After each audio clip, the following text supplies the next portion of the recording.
Dale a like y suscríbete.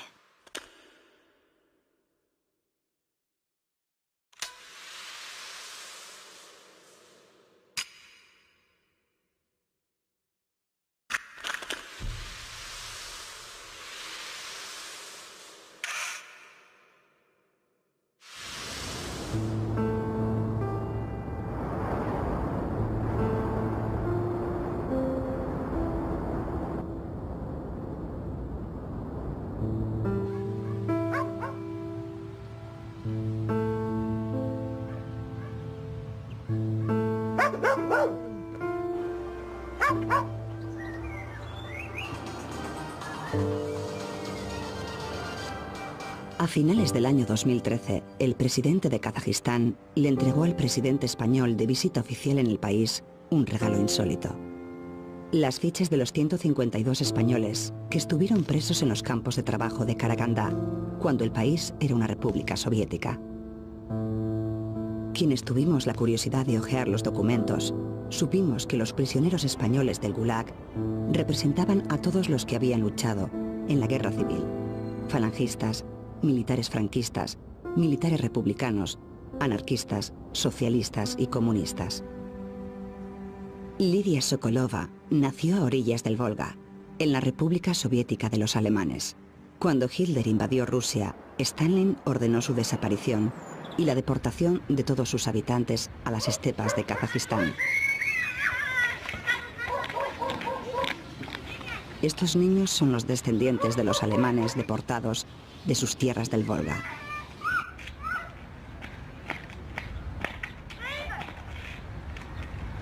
Como es natural, ni desconfían de sus vecinos ni guardan secretos de Estado. Pero en tiempos de Stalin no era así. Entonces, a los más pequeños se les enseñaba a callar. Era una imprudencia hablar de lo que ocurría alrededor, y más aún de aquellos que vivían entre las alambradas en la esquina de la calle. O de los altos gerifaltes soviéticos que entraban y salían del edificio de la policía secreta en Dolinka. Aquí residía el mando del Gulag. Gulag son las siglas del sistema de campos de trabajo forzoso y estaba controlado por la policía de Stalin. En 1936, Stalin dictó una nueva figura delictiva: el enemigo del pueblo. Para el sospechoso de semejante crimen, significaba su inmediata detención, los duros interrogatorios y la condena de 5 a 25 años de trabajos forzados en el Gulag. De la noche a la mañana, sus amigos y familiares se convertían en apestados.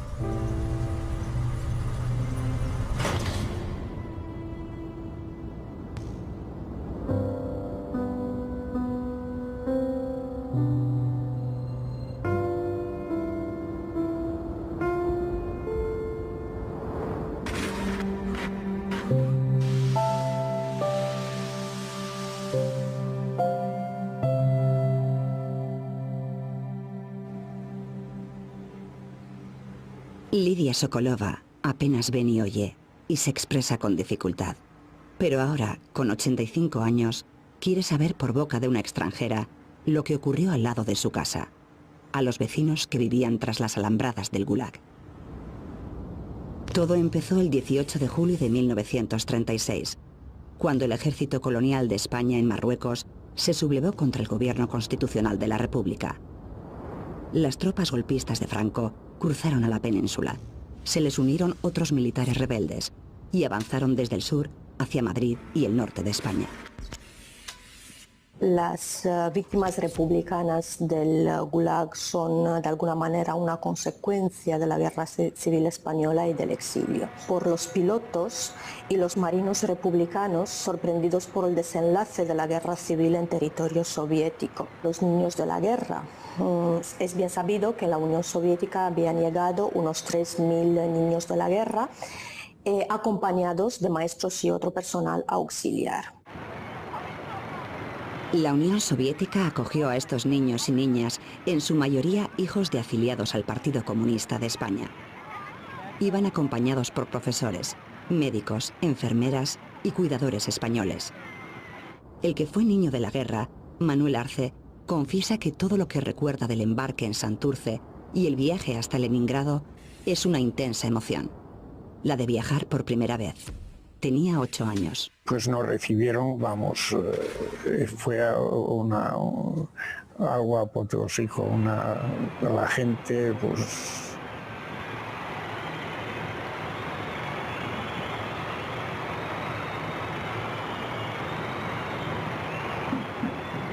En fin, nos abrazaban, lo primero que hicieron es ducharnos a todos, cambiarnos la ropa, porque teníamos muchos viejos, muchos. Su compañero en aquel viaje, José María Bañuelos, también tenía 8 años. Nos pusieron unas ropas como vestidos de marinero infantiles, como estos trajes de marinero que ponen aquí en las comuniones, algo parecido. Bueno, de allí nos distribuyeron en varias casas de niños. Nosotros fuimos a Obninskoy y Arce también fue a Obninskoy, que era la mayor de todas ellas, de todas las casas que hicieron fue la mayor. Ahí estábamos 600 o 600 y pico niños. Como todos los asilados españoles en la Unión Soviética, los niños dependían directamente de la dirección del Partido Comunista de España.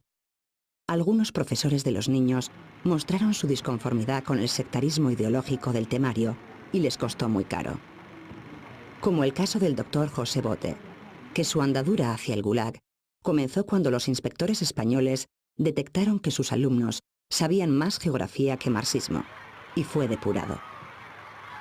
Pero también es cierto que los niños españoles asilados en la URSS fueron recibidos y tratados con los mejores cuidados, mejor incluso que la mayoría de los niños soviéticos de su edad. Como en unas vacaciones soñadas, vivían en una nube.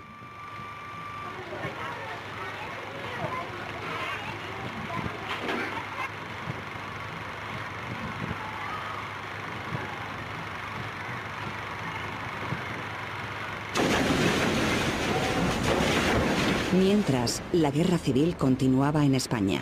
Hitler apoyaba activamente a los sublevados de Franco y Stalin al gobierno constitucional de la República. A finales de marzo de 1939, unos días antes de acabar la guerra civil, varios barcos con bandera tricolor de la República se encontraban fondeados frente a Odessa, esperando una carga que nunca iba a llegar. También, como parte de la ayuda soviética que el gobierno de la República pagaba con las reservas del Banco de España, pilotos españoles eran entrenados en la base de Kirovabad, en la República Soviética de Azerbaiyán. La guerra ha terminado. Burgos, 1 de abril de 1939. Año de la victoria. El generalísimo Franco. Miles de republicanos pasaron a Francia y otros lo hicieron camino del norte de África o hacia las costas de América, dando comienzo a un largo y doloroso exilio. Francisco Ramos Molins, ingeniero y oficial de la República, pudo pasar a Francia. Allí fue recluido como otros muchos republicanos españoles, pero al poco tiempo una casualidad le llevó a Moscú. Y pasa la frontera con su gente. Les requisan las armas, que es llamado por el PCE a Rusia para dar cuenta de ese fracaso en la guerra. En ese tiempo llegan el barco que llega a Leningrado con niños pequeños. Y entonces él, que en principio tendría que tener como destino la Academia Frunze, lo mandan como profesor a Odessa a cuidar, a hacer de maestro de estos niños, él y unos cuantos más. Pero eso ya tenía el sentido de castigo de alguna manera.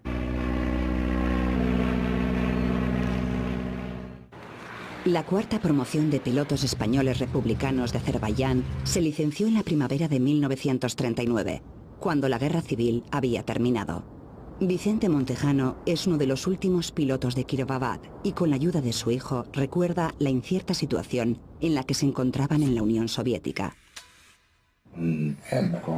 Hasta entonces pues, estuvimos como una pinta. Hay un tiempo donde decía él están como con pinzas porque es una especie de limbo donde ellos pertenecen a un ejército que ya no existe, porque ya no hay ejército de la República. La República ha pagado, bien pagado, por su formación y por su manutención y todo, y ya no paga nadie. Y entonces están siendo invitados de honor, pero unos invitados cada vez más indeseables, pues porque cuestan dinero y de momento no le son rentables a la Unión Soviética. Los soviéticos también dieron asilo a los marinos españoles republicanos y los barcos fueron confiscados. Los directores de las casas de reposo, donde estaban alojados los pilotos, habían enviado algún que otro informe negativo sobre los pilotos y los marinos. No se habían integrado bajo ningún concepto en la vida soviética. Aún más, durante 2 años hicieron gestiones para salir de la Unión Soviética con destino a otros países o repatriarse a España. Julián Fuster, cirujano jefe de sanidad de un cuerpo de ejército republicano, se exilia en Moscú. 2 meses después del fin de la guerra de España, Fuster se quedará atónito como el mundo entero con la firma del pacto entre Stalin y Hitler. A los pocos días de sellar su amistad con Stalin, los nazis atacaron y sometieron a Holanda, Bélgica y Francia, y lo intentaron con Inglaterra. Y sin embargo, Stalin seguía siendo amigo de Hitler. La enorme extensión de Kazajistán, más de 5 veces el tamaño de España, tenía una población escasa para satisfacer las necesidades de la minería y de la industria soviética. Pero Stalin consiguió colonizar el territorio por la fuerza, con las deportaciones de pueblos y regiones que creía desafectas a su régimen, con los presos comunes y políticos del Gulag y finalmente con los prisioneros de guerra. El 22 de junio de 1941, el hasta ayer amigo de Stalin, Adolf Hitler, ordenó a sus ejércitos cruzar las fronteras de la URSS. Pese al caos producido por la invasión y las apremiantes necesidades de la guerra, las autoridades soviéticas dieron la orden urgente de poner a salvo a todos los niños españoles. De noche tuvimos que salir con mochilas a la estación de ferrocarril, y nos llevaron a Moscú, y de Moscú por el río Volga, primero por el canal y luego por el río Volga, en unas gabarras, eran gabarras, no eran barcos, pues nos llevaron allí a Saratov. Hubo diversas formas de evacuación. Un poco desorganizado fue porque claro, los alemanes avanzaban tan rápido que a los rusos no les dio tiempo ni de reaccionar. Nos evacuaron a la región del Volga, la región de los alemanes del Volga, que a los alemanes los expulsaron porque eran colaboradores, se conoce que fueron colaboradores de los nazis, y los expulsaron de allí. Llegamos en el momento cuando acaban de recoger la cosecha. Y claro, les dejaban llevar lo que podían llevarse cuando los deportaron. Todo el ganado que tenían, la cosecha toda recogida, además muy organizado, lo tenían y todo, pues se quedó allí y eso nos vino muy bien. En octubre se incorporó a los ejércitos invasores alemanes una división española de voluntarios, la División Azul, en la que sirvieron 47.000 españoles. Los oficiales eran militares profesionales de Franco y la tropa, supuestamente, voluntarios falangistas. Aunque las razones para ir a la guerra eran tan variadas como diferentes eran cada uno de ellos. Bueno, pues no, más que nada, bueno, también. Después éramos muchos y no había que trabajar nada. Pues algunos marchamos. Pues para mí un problema económico de que pasaba miseria no era suficiente para poderse ir. Creo que se fue por eso y porque quería conocer el mundo, oye. Yo creo que quería conocer el mundo. Siempre hemos sido muy aventureros en la familia. Fue enorme, aquello fue muy emocionante.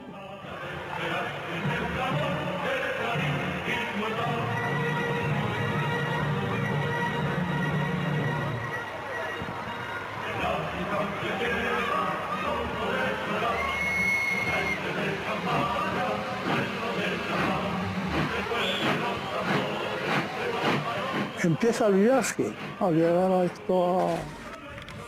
Hendaya, y entonces desde ayer le llamé y le dije, mira, me voy, le dije a mi padre que mira, me voy a Rusia. ¿Pero qué me dices? Sí, es que me ha avisado.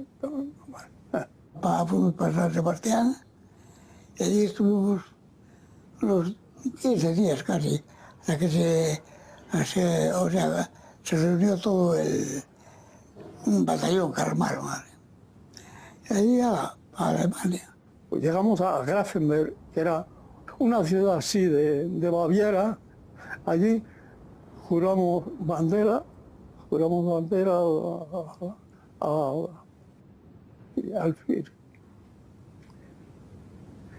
Pues tira probablemente para Rusia, bueno, hasta llegar hacíamos una marcha diaria de que venían a ser de 25 a 30 y tantos kilómetros.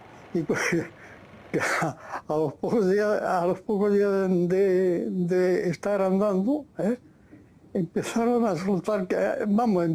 a soltar cascos y caretas, sobre todo caretas antigas, y quedaron todas las...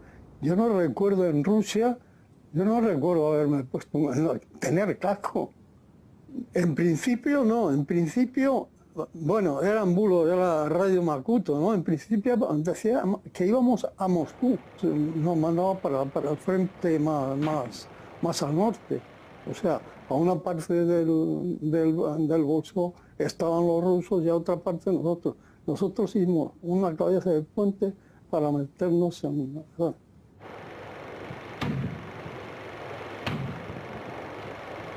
O sea, al pegarme el tiro, yo di una vuelta de la frente.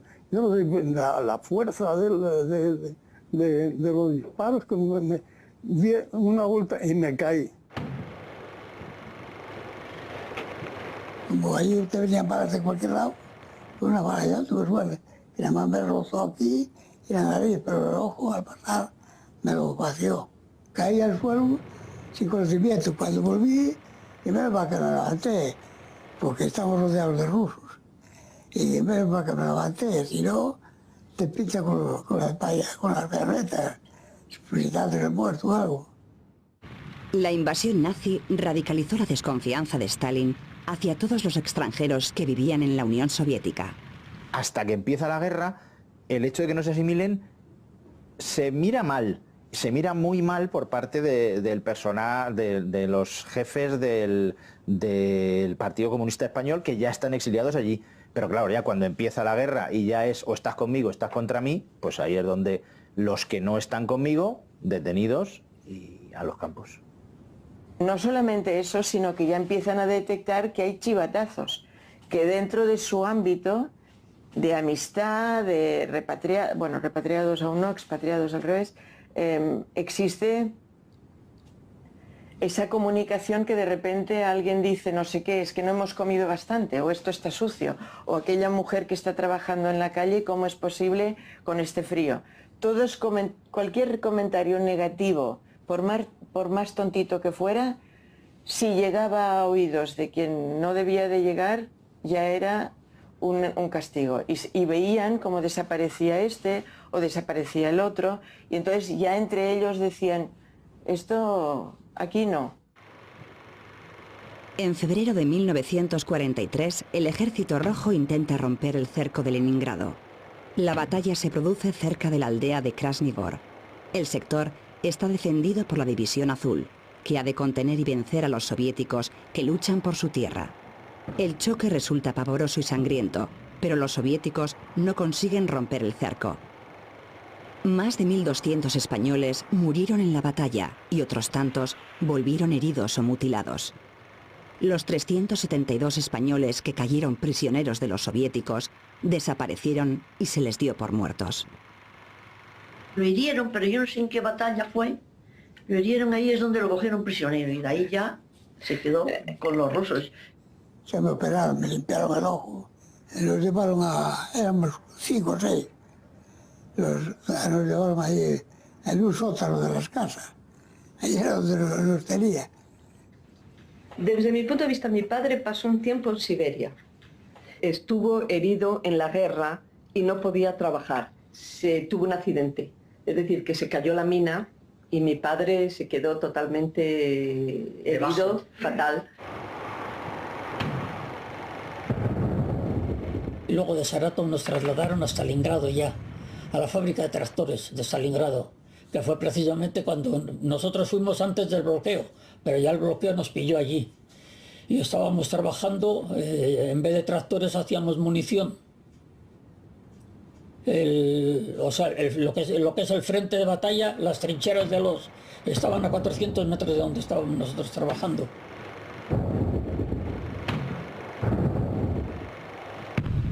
Pues, todavía no había cumplido los 14, 13 años. Bombardeos a diario, caían las bombas y los obuses y nosotros allí trabajando, no podías. Había que trabajar, había que producir municiones para el ejército. Por fin los soviéticos consiguen romper el cerco de Stalingrado y el Ejército Rojo toma la iniciativa. Libera el Cáucaso y avanza imparable hacia el oeste. Cientos de miles de hombres, mujeres y niños fueron deportados a las estepas de Asia Central en la República Soviética de Kazajistán. La orden de vigilar a todos los extranjeros por ser espías potenciales lleva a la detención de 25 pilotos republicanos. Primero son trasladados al campo de tránsito de Novosibirsk y después, en pleno invierno, al campo de Krasnoyarsk, en Siberia. Nunca jamás les juzgaron y a algunos sí les juzgaron, pero por cosas concretas, por la huelga de hambre o yo no sé si por alguna... No, intento de fuga, no, bueno, por algunas cosas puntuales. Los pilotos pasan un año en Krasnoyarsk, forzados a trabajar hasta la extenuación, en penosas condiciones y con medios precarios y peligrosos. Trabajan 14 horas en una serrería, por una comida insuficiente y repugnante. Y entonces yo no sé si es por despiste o por agotamiento o algo así, pues se va detrás del madero y lo siguiente son sus dedos en el cristal. Le curaron de maravilla. Muy bien. Le curaron de maravilla. Yo no sé cuál de los dos, si él como dueño de la mano o yo como médico, pondría más velas en el altar de los cirujanos que hicieron esa obra de arte a un preso. A un preso, que al Estado en principio le debería importar menos, pero de hecho a ese cirujano le importó lo mismo que si fuera el secretario general del partido. A los marinos detenidos se los llevaron también al nordeste de Siberia para construir un ferrocarril. Pero a finales de 1942 fueron reagrupados junto a los pilotos y otros asilados españoles y enviados en trenes de carga más lejos todavía, a los campos de trabajos forzados de Kazajistán.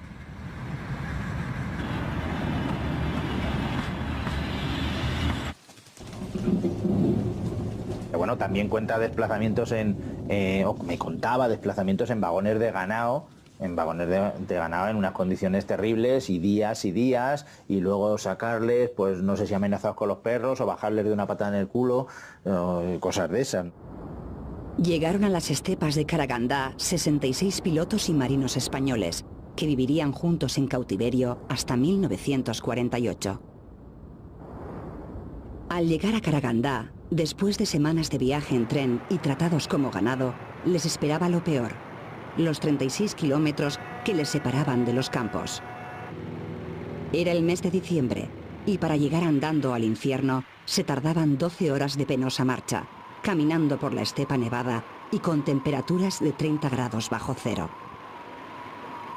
El campo de Kokusek tenía una población reclusa de 15.000 civiles, hombres, mujeres y niños de varias nacionalidades, a veces familias enteras. Al principio de la guerra, la mortandad en el Gulag de Kazajistán llegó al 65% de la población reclusa. Aunque es de justicia decir que la cifra aterradora de muertes no era mucho más alta que la que padecían los ciudadanos soviéticos de pleno derecho. Pero bueno, se comía bien en los campos.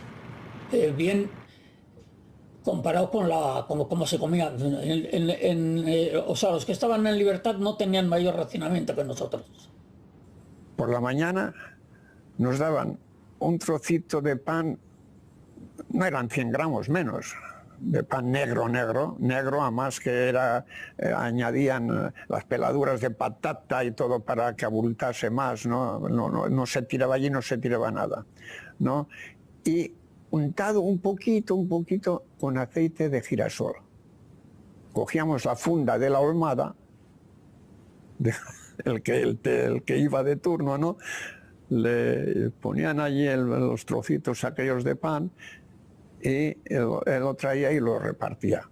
Las migas que quedaban eran para el que estaba de turno, ¿no? Y entonces, pues, ¿qué hacíamos? Cuando veníamos con ellos íbamos dando bandazos contra la pared para que hubiese más migas.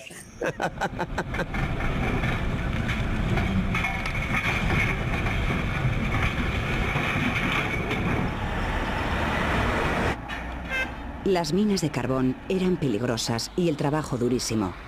Hoy en las canteras se despedaza el material con explosivos y se acarrea en enormes camiones. En la época del Gulag, miles de prisioneros picaban y desmenuzaban el mineral con simples picos y palas y lo acarreaban con cestas y carretillas. Como recuerda el hijo del prisionero Julián Fuster, ir a las minas, a las fábricas o a trabajos más livianos era cuestión de físico. Un dudoso criterio científico decidía el destino de los prisioneros. Llegaba una comisión médica y hacía desfilar a los presos desnudos, de espaldas. Entonces comprobaban la turgencia de sus nalgas. Según fuese la turgencia de sus nalgas, eran obreros de primera, de segunda, de tercera, es decir, destinados de nuevo al trabajo de las minas, de las fábricas o a otros trabajos auxiliares. El trabajo físico continuado y brutal y la atmósfera polvorienta hacía estragos entre los prisioneros de las minas. Los presos estaban continuamente amenazados por los accidentes, las temperaturas extremas y la insuficiente comida e higiene. Al límite de sus fuerzas, la tuberculosis o cualquier otra enfermedad infecciosa era mortal de necesidad. Nadie sobrevivía.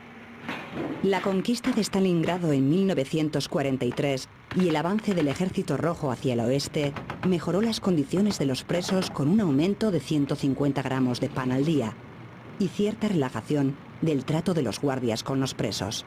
Aquí, en los campos de Spassk y Kokusek, se encontraron por primera vez en 1942 prisioneros de la División Azul franquista con los pilotos y marinos republicanos. No han quedado recuerdos fiables del encuentro de unos y otros en los campos y prisiones del Gulag, pero sí sabemos que a partir de entonces estarían juntos en las protestas, en las huelgas de hambre y en algunas revueltas. En una de ellas participó el divisionario Eusebio Rodríguez. Pese al horror vivido en el Gulag, su familia nunca le escuchó quejas o reproches por los sufrimientos pasados en cautiverio. Solamente lo único que recuerda como mal fue lo del tema del juicio ese que le hicieron, que hicieron una huelga de hambre y ahí fueron muy duros, le rompieron unos dientes para meterle la comida, todo ese tipo de historias que hacían. No, bueno, allí nos llevábamos muy bien todos. Además es que entre los de la División Azul había también varios colectivos.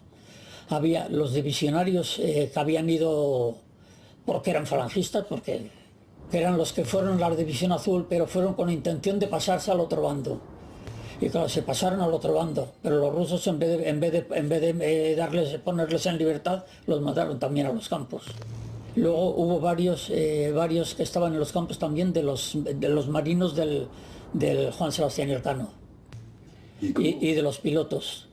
Fue a parar a uno de los peores campos, los campos del hambre, como los llamamos en Kazajstán. Allí en aquellos campos del hambre fue donde realmente fue consciente de la barbarie y la brutalidad a la que fue sometido el pueblo ruso en aquellos campos. Salir a por pan o a llevar pan o no sé qué, con dos soldados rusos con sus fusiles. Y entonces hace un frío que pela y en medio del camino los dos soldados rusos le cogen los fusiles y le dicen «Toma, español». Y para calentarse se dan una hermosa paliza uno a otro, mientras él tiene los dos. La pregunta que me hacía yo, me hacía mi hermana, luego hacían mis hijos cuando se enteraron, ¿y por qué no se escapaba? Y la contestación suya era ¿a dónde? ¿A dónde? Aislados y olvidados, los españoles del Gulag, falangistas o republicanos, tenían poco que discutir sobre opciones políticas y mucho que ganar si se mantenían unidos, vinieran de donde vinieran. Porque nunca desechó tener una amistad ni con comunistas ni con falangistas. Él no se movía, no era del tipo visceral de no puedo ser amigo tuyo porque eres de una u otra ideología. Todas aquellas batallas ideológicas no de antaño se habían borrado dentro de las alambradas soviéticas. Eran españoles y tenían que convivir juntos con un único fin: sobrevivir, recuperar la libertad y volver a la patria. Llevaban 6 años conviviendo en circunstancias muy malas con gente de la división. Entonces supongo que a estas alturas pues tampoco importaba tanto. Habían inventado la reconciliación 25 años antes de que la inventáramos los demás, o la inventaran los demás. Los niños de la guerra llegaron por delitos comunes, principalmente por hurto, porque muchos de ellos habían robado durante aquellos años lúgubres de la Segunda Guerra Mundial, cuando el hambre hacía estragos. Pero vimos que descargaban un camión de ropas, de buzos para el trabajo y tal y cual, y vimos dónde los metían. Por la noche fuimos a robar los buzos y nos cogieron. Nosotros no cogimos más que un par de ellos. A 8 años. Te montan en los trenes y a los campos de concentración, a los campos de trabajo. Yo siempre digo de concentración, pero son campos de trabajo. Trabajé en todos los sitios, en la tala de bosques, en las minas de sal, en Solicams. 3.000 subimos. Solamente quedábamos 600. Entre esos 600 estaba yo. Yo las únicas veces que le he oído relatar verdaderas cafradas que sucedían en los campos era con amigos que venían a cenar a propósito de conocerlo y de ir, que entonces sí que lo explicaba. Pero yo nunca he podido ni relatar. Nunca he podido ni relatarlo porque era como si lo tienes que olvidar. Porque creo que él tampoco podía.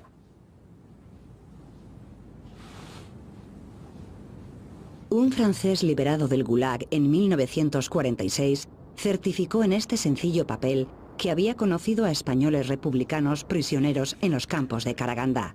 Son las primeras noticias que llegan a Occidente de los españoles en el Gulag. Y después tenemos la gran campaña realizada por la Federación Española de Deportados e Internados Políticos desde Francia para la liberación de los marinos e internados republicanos en Karagandá. Quien lo sabe es el Partido Comunista de España. Y el Partido Comunista de España no es que no haga nada por ellos, sino que para el Partido Comunista de España ellos son traidores. La respuesta de los comunistas españoles llegó a través de las páginas del Mundo Obrero, que toda la campaña de Karagandá es un montaje falangista lanzado por la dictadura fascista, capitaneada por los anarquistas, con la ayuda de las potencias. Entonces ni le interesa, ni además puede hacer nada, porque claro, tampoco se pide que el Partido Comunista de España en el exilio vaya a escribir a Franco a decirle, oye, que tienes ahí unos de los otros y que los saques.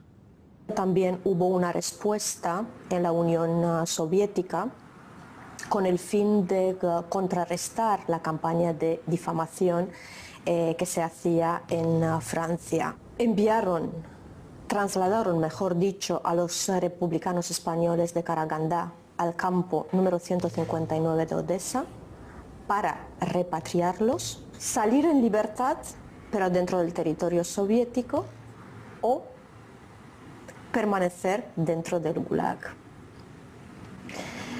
Unos 18 internados firmaron y salieron en libertad en agosto de 1948, mientras que los demás miembros del grupo permanecieron dentro de las alambradas soviéticas, gente clasificada como de mentalidad fascista.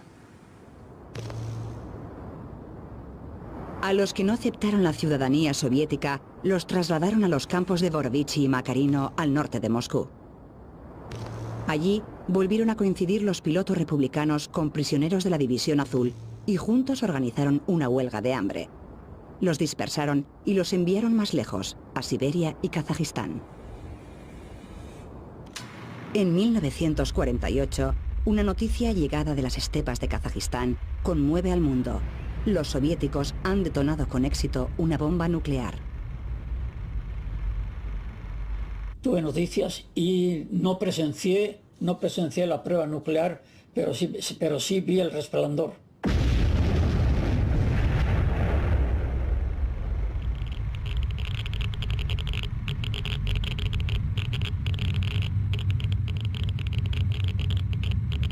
O sea, dicen que era el resplandor de una bomba atómica. Ahora, igual era la aurora boreal. Ahora dijeron, es la explosión de una bomba atómica. Que no vimos ni ruido, ni explosión, ni nada. Simplemente vimos el resplandor. Posiblemente que ese resplandor estaría a 200 o 300 kilómetros de donde estábamos nosotros. Pero se veía en el cielo el resplandor. Aquel mismo año de la explosión atómica se endureció la represión de la Unión Soviética, causando estragos entre el grupo de asilados españoles. En Moscú son detenidos el piloto José Tuñón y el que había sido niño de la guerra, Pedro Cepeda, por intentar fugarse de la Unión Soviética en los baúles de un diplomático argentino. Como cómplices son detenidos otros dos españoles que trabajaban con ellos en la embajada argentina, Fuster y Ramos Molins. Y lo que pretendían era ayudar a salir a mi padre y a Tuñón para presentar esto ante la ONU, porque no solamente no dejaban salir a mi padre y a otros muchos que estaban, sino que había marineros y aviadores republicanos que estaban recluidos en gulags desde hace muchísimos años. Fue un fracaso, sí. A los 4 los detuvieron por el tema de los baúles, que Fuster y Molins no tienen nada que ver. Ellos no sabían absolutamente nada. Lo que pasa que es que al registrarlos encontraron que había mucha documentación pidiendo salir de Rusia y criticando, por supuesto, el sistema. Saliendo de casa, lo detuvieron en el tren, le dijeron síguenos. Él lo que tuvo la sensación esa de que tenía que volver para vernos, estiró del freno, dice, siempre decía una tontería porque era invierno y no puedes huir donde está todo nevado y donde las huellas te siguen y porque tampoco estás preparado para nada. Pero hizo eso, él se tiró, se hizo además daño al tirarse del tren, lo cogieron enseguida y desapareció.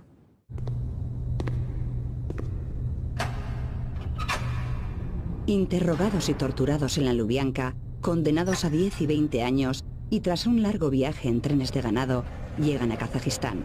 Ramos al Karlaj de Karagandá, el doctor Fuster al de Kingir.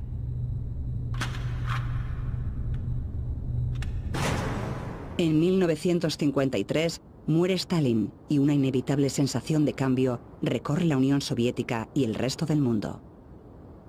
El tema de la repatriación es que es importante en el sentido de que los liberan tras la muerte de Stalin en un contexto de amnistías que no debe ser interpretado como un gesto particular hacia la España franquista, sino que medidas análogas fueron tomadas hacia italianos, japoneses, alemanes, otros prisioneros de guerra o internados extranjeros. Tras difíciles negociaciones, complicadas por el empeño del gobierno franquista por protagonizar la liberación de los prisioneros, la Cruz Roja embarca en Odessa a 286 españoles, en su gran mayoría prisioneros de guerra de la División Azul. Con ellos volvían 19 desertores de la División Azul y 34 asilados republicanos con los que habían compartido las cárceles y los campos del Gulag. Bueno, la mayoría de los niños que estábamos allí, la mayoría queríamos volver. Pero queríamos volver, pero nadábamos entre dos aguas. volver a un país libre, más que nada queríamos volver por las familias, no por el régimen ni por nada, ni porque tuviésemos nada contra Rusia. Una vez que salimos de las aguas rusas ya prácticamente ya éramos libres, ¿no? Se hizo cargo la Cruz Roja francesa. La experiencia para mi padre fue una especie de experiencia positiva, con todo lo que se pueda creer uno, es una experiencia positiva. No sé si es porque salió del pueblo que estaba muy... Aprendió todo lo que sabía, mi padre lo aprendió en Rusia. Yo creo que ya se volvió, yo siempre digo que se volvió marxista-leninista de alguna manera, porque es que él cuando volvió había muchísimas cosas de España que él no... le costaba mucho trabajo digerir. En el campo se aprende mucho. Por eso digo que allí es donde aprendí lo que eran los verdaderos comunistas. Es que confunden estalinismo con comunismo. O nos quieren hacer entender que el estalinismo es el comunismo. No es así. Stalin fue un dictador que se aprovechó de la situación para... El comunismo no es dictadura. Stalin no era fue un aprovechado que... Otros, en cambio, como es el caso del piloto montejano, no querían recordar ni el nombre del lugar en el que estuvieron prisioneros 12 años, los mejores años de su vida y para él perdidos. El recuerdo de mi infancia es allá. O sea, allá no tenía ni nombre. Yo no sé nada de la muerte de Manolete porque entonces estaba allá. En el barco liberiano Semiramis regresan 286 repatriados, en su mayoría pertenecientes a la División Azul que habían estado cautivos en Rusia y que, merced a los desvelos de Franco y de su gobierno, vuelven a España y se reintegran a sus hogares. La propaganda franquista olvidó en sus crónicas a los otros españoles, desertores y republicanos, con los que habían compartido cautiverio y habían llegado con ellos. En todos cuantos las presencian. La fotografía del ser querido, que el paso del tiempo habrá ido transformando y al que dentro de unos instantes se tendrá al lado del corazón. Hay una foto que se ve mi padre y Alfredo que se están abrazando justo bajando del Semiramis. Y en el Canciones para después de una guerra, una de las últimas imágenes de Canciones de después de una guerra es mi tío Alfredo abrazando a mi padre. Yo cuando desembarqué, yo buscaba a un hombre, mira, ese es mi padre, el que está en esa fotografía, lo de Lenin. Yo buscaba a un hombre alto, yo era un crío y a mi padre lo conocía alto, mucho más alto que yo buscaba a un hombre alto, con el bigotillo aquel clásico del año, sí, y ni tenía bigotillo, ni era alto, ni tenía bigote. Y no lo encontraba por ninguna parte. Que eso es lo que tenemos en casa, la única cosa que tenemos que se trajo mi padre de Rusia, que es este foto.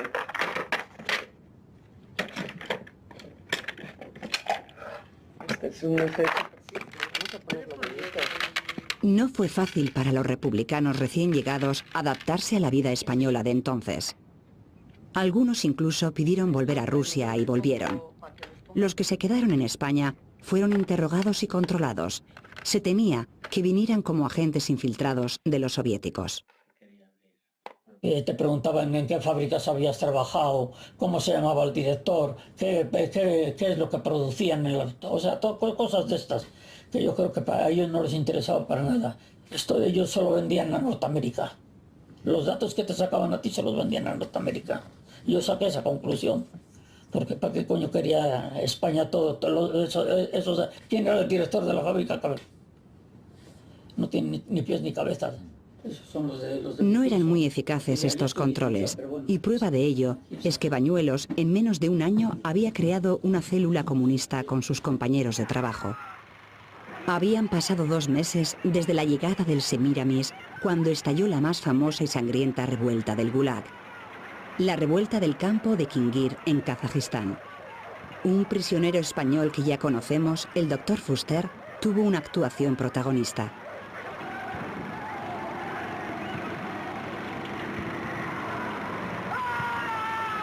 Y fue uno de los muchos testigos de la revuelta de 40 días de Kingir. Hay 2 menciones de Solzhenitsyn en el archipiélago Gulag. Sí que en el libro de Anne Applebaum, el Gulag, la historia de los campos de concentración soviéticos, sí que menciona la labor de Fuster junto con el grupo de enfermeras para salvar la vida de los presos. Testigos presenciales contaron que Fuster estuvo operando a los heridos durante 72 horas seguidas, sin dormir y sin comer, mantenido con tazas de té hasta que cayó al suelo sin conocimiento. Por fin, en 1956, Fuster consiguió salir de la Unión Soviética. Se había casado de nuevo, tenía una hija y volaron los tres a París y después a Barcelona. Cuando Fuster volvió, vivió de Rusia, vivió aquí, pues a lo mejor 3 meses, hasta que le dieron el permiso para irse a Cuba. Fuster es que eran amigos del alma. Fuster estaba, cuando volvió del Congo, volvió y estuvo en Palafrugell, que es donde conoció a su última esposa, y tuvo a Rafael, que era un chico joven. Siempre me he dicho, bueno, Rafael, es un milagro que estés vivo, porque realmente es un milagro que mi padre hubiera podido salir ileso de tantas aventuras o desventuras, como queramos llamarlo. La foto del campo también, del campo del Kendir. Sí, Fuster murió en Tarragona en 1991, a los 80 años de edad y después de una vida de novela. En cualquier circunstancia, él consideraba que era algo básico para comenzar o para hacer cualquier cosa, era siempre ir con la verdad por delante. Todos los españoles del Gulag vivieron experiencias extraordinarias, merecedoras de los mejores relatos. Es tan cierto como que cualquiera de ellos hubiera preferido ahorrarse las desventuras y desgracias y haber vivido la juventud en libertad.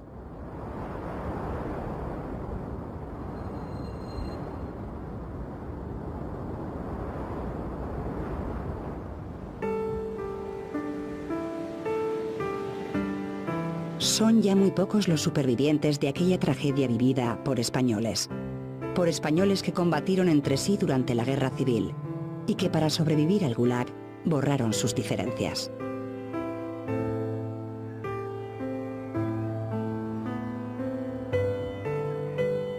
Lidia Sokolova nos ha hecho saber la profunda pena que le ha producido recordar a quienes compartieron con ella aquellos años terribles de su infancia y juventud.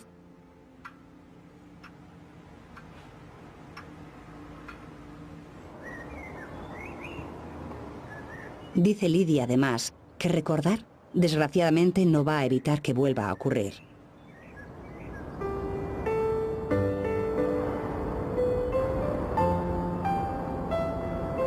En el cementerio próximo a los campos de Spassk y Kokusek reposan los cuerpos de más de 5.000 prisioneros del Gulag de Karaganda. Unos monolitos erigidos por sus diferentes países lo recuerdan.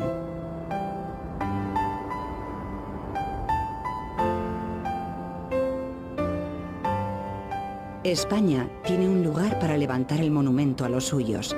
El epitafio elegido es el más lacónico posible. Sin distinción entre republicanos o divisionarios.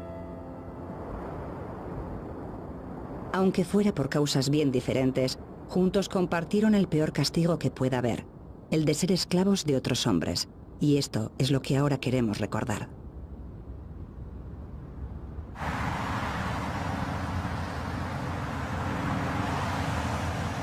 En algunos viajes nos surge al paso un foco de interés inesperado y acudimos a la llamada de la curiosidad, sin temor a cambiar el sentido y las intenciones que teníamos al partir. Este es el caso.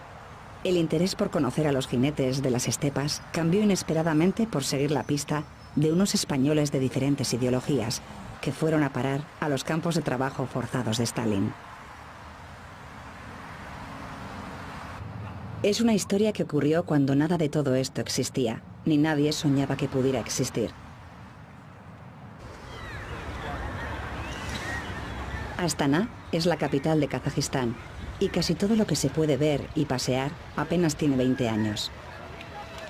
En tiempos de la Unión Soviética, pocos viajeros occidentales llegaban hasta aquí y los que obtenían permiso eran avisados de la importancia estratégica de puentes, ríos, carreteras, campos, calles y edificios, y que por tanto no se podían fotografiar, bajo pena de espionaje y alta traición. En el río que atraviesa la ciudad, que ayer tenía una importancia estratégica vital y ultrasecreta, hoy no está prohibido pescar, ni bañarse ni sentarse en la orilla con los pies en el agua, ni hacer música si apetece. Y sin embargo, nadie molesta, ni nadie se siente molestado. Un placer.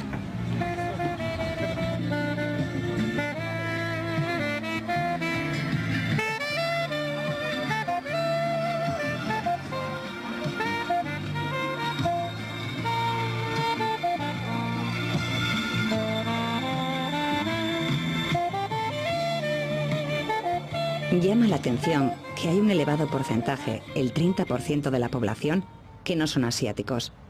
Son de raza caucásica y casi todos ellos descienden de los deportados, los que Stalin expulsó de sus tierras y los obligó a vivir y a trabajar aquí.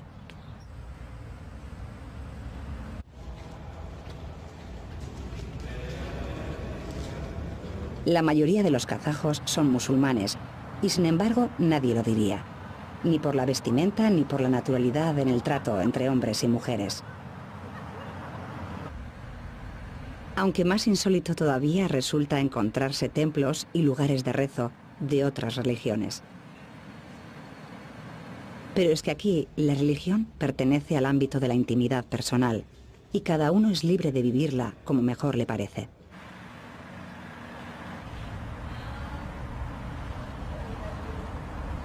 Nunca se sabe dónde ocurrirá lo que nos haya de ocurrir. Vakit Dusenbayev fue nombrado aquellos días embajador de Kazajistán en Madrid y se tomó con muchísimo interés la noticia de prisioneros españoles en el Gulag kazajo entre 1941 y 1956. Empezamos a investigar, nos pusimos en contacto con el Archivo Estatal de Kazajstán y descubrimos el tema de los españoles que pasaron por el Gulag de Karagandá. Y allí aparecieron las fichas de la KGB, con el nombre, la procedencia, el oficio y el día de ingreso y salida del sistema de trabajos forzados del régimen soviético. Nos pareció un tema muy humano, un tema relacionado con la memoria histórica que podría interesar tanto en Kazajstán como en España. Yo hace 2 años no tenía ni idea de que había unos españoles que habían pasado por aquí. Descubre uno todos los días datos, hechos que generan nuevos espacios de cooperación. La decisión de Stalin de deportar a millones de personas a Kazajistán fue una tragedia de consecuencias incalculables, incluso para el propio tirano. Gracias a él están aquí, claro, tuvieron que pagar un precio muy caro y muy alto, pero la Iglesia está hoy aquí gracias a Stalin. Camino de Karagandá pensaba todavía que lo más interesante de la historia de los españoles del Gulag era que habían convivido juntos, siendo de ideologías antagónicas, franquistas y antifranquistas. Karagandá debe su desarrollo a las minas próximas de carbón. El combustible al alcance de la mano hizo posible el asentamiento urbano y la creación de industrias relacionadas con la siderurgia. Hay en Kazajistán minerales de todas clases, desde gas y petróleo hasta uranio y oro. Pero la aportación de toda esta riqueza al conjunto de la Unión Soviética nunca fue proporcional a lo que Moscú devolvía a la República de Kazajistán. Una afrenta que los kazajos no olvidarán. A pocos kilómetros de Karagandá está Dolinka. Aquí son mayoría los kazajos alemanes y ucranianos, y todavía queda gente que recuerda para su desgracia los tiempos del Gulag. La intención de convertir en museo el antiguo cuartel general del Gulag de Karagandá es recordar lo que ocurrió con el sistema de trabajo esclavo de la Unión Soviética. Aunque lo que sobrecoge al visitante no son tanto las fotos, los documentos y las recreaciones del drama, sino la sordidez de sus sótanos, de las mazmorras.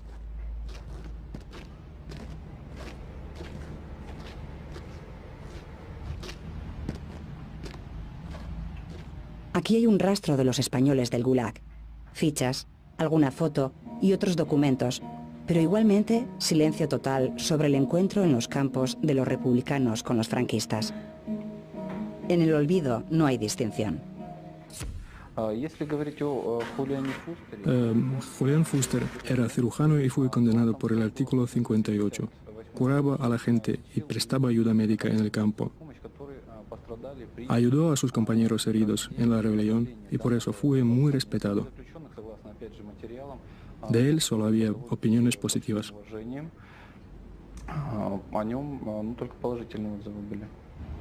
Fuster fue un preso muy significado, pero preguntado por el encuentro y la convivencia de los españoles de diferente bando, reconoce no tener información. Fuera de cámara, nos recordó la ley no escrita del Gulag. Aquí solo rige el interés, y el único interés es sobrevivir. La historiadora kazaja Ekaterina Kuznetsova nos recordó que la pretendida reeducación de los presos tenía además otros propósitos. Aprobaron la orden número 00447 el año 1937, según la cual se daba comienzo a una represión indiscriminada. En la orden se decía que el propósito de la represión masiva era además la colonización de las zonas más alejadas de la Unión Soviética.